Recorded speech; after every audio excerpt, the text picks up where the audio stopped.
Emmanuel Macron est passé d'un statut d'outsider dans cette présidentielle à celui de favori. En quelques semaines, la situation s'est retournée, à la fois sans doute par son programme et sa personnalité, mais aussi par les événements qui se déroulent tout autour de lui et chez ses concurrents. Le PIC a analysé son programme et vous le présente maintenant.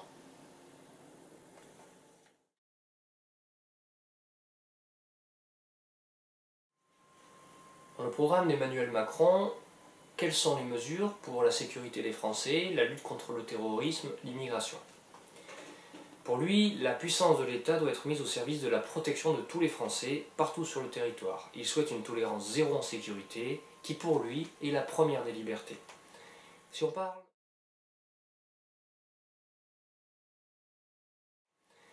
parle juste de sécurité, il veut 10 000 policiers et gendarmes supplémentaires.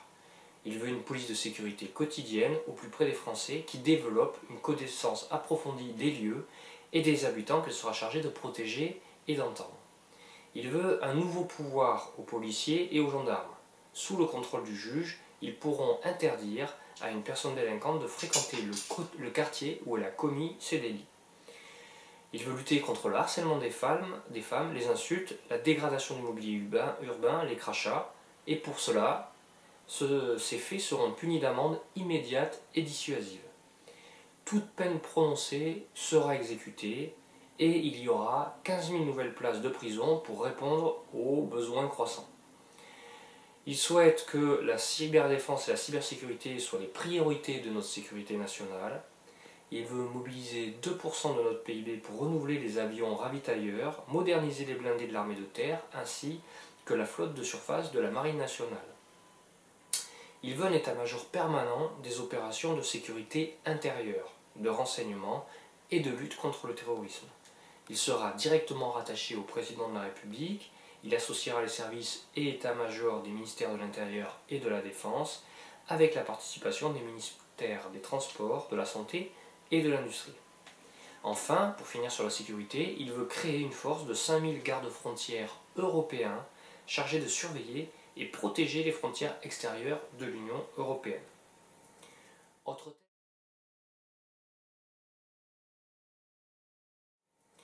Autre thème qu'il développe, la laïcité.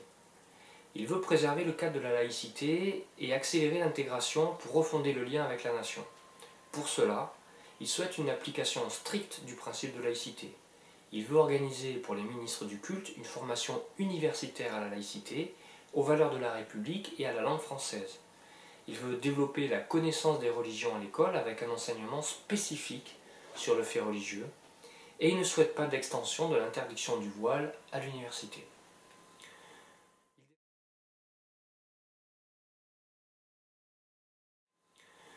Il développe deux thèmes sur le terrorisme.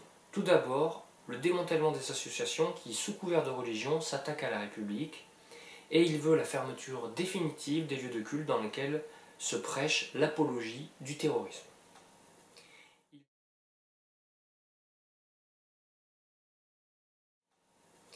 Il parle enfin de discrimination, et ces mesures sont les suivantes. Il veut la création d'emplois francs, c'est-à-dire sans taxe, pour encourager l'embauche des habitants des 200 quartiers prioritaires de la politique de la ville. Quel que soit le lieu où elle se situe, une entreprise qui recrutera en CDI un habitant de l'un de ces quartiers bénéficiera d'une prime de 15 000 € sur 3 ans. Il souhaite que la lutte contre la discrimination soit une priorité nationale.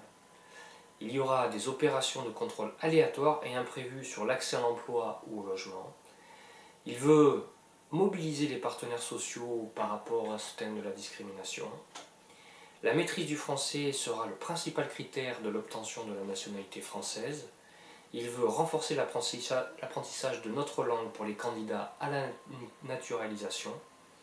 Il souhaite que l'examen des demandes d'asile soit fait en moins de 6 mois, recours compris. Et s'il y a refus d'asile, alors il veut que la reconduite soit faite sans délai vers les pays d'origine pour éviter les phénomènes d'immigrés clandestins.